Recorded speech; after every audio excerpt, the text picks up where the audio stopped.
Skoda is a car brand that is perhaps not too well known to everyone, but watch this video to the end to learn more about this Czech car manufacturer.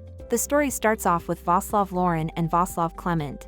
In 1896, they started the Laurin Klement Velocipede factory in Mladá Boleslav in the Kingdom of Bohemia, today's Czech Republic.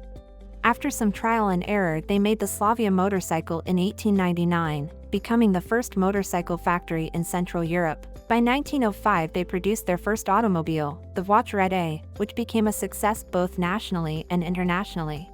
The follow-up, the Laurin Klement S-Series, came out in 1911. After World War I the company also started producing trucks. In 1924, after running into problems, including a fire on their premises, their company sought for a new partner. This coincided with the mighty Skoda arms manufacturer and multi-sector concern looking to enlarge their non-arms manufacturing base. And so, the Skoda concern acquired the Laurin Klement company in 1925. The Skoda Works was established in 1859, and at the time of moving into the automotive world, they were one of the largest industrial enterprises in Europe. In 1930 the car manufacture division was separated into its own company, which was abbreviated to ASAP.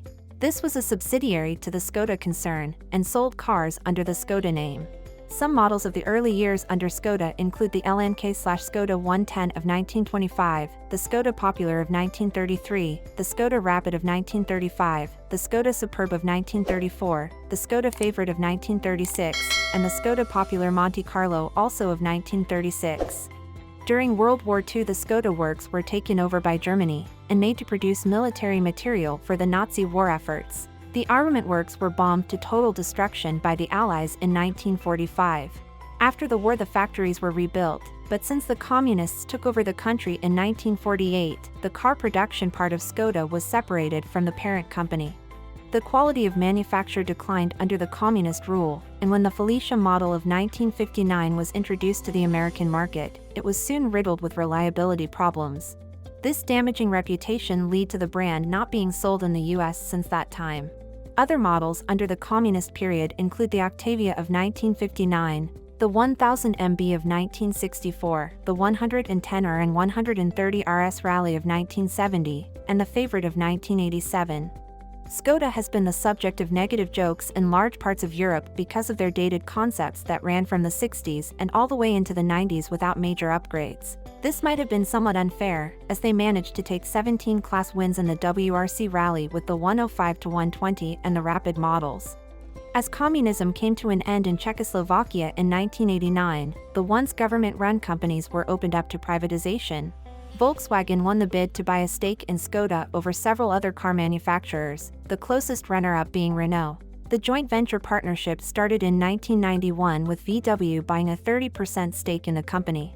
VW bought the final part of the company gradually, and by 2000 Skoda is a fully owned subsidiary of the VW Group. Backed by Volkswagen's expertise and investments, the style and engineering has improved dramatically, and the public's perception of Skoda's quality is very different today. The current lineup of models include the Kodiaq SUV range, the Octavia and Superb Estate range, and the Enyaq electric vehicle range. Having survived 2 world wars and decades of communism, the Skoda brand is now at its best form ever. With exciting and high-quality models and a sturdy economic platform through its parent company Volkswagen, the Skoda brand is now on the rise.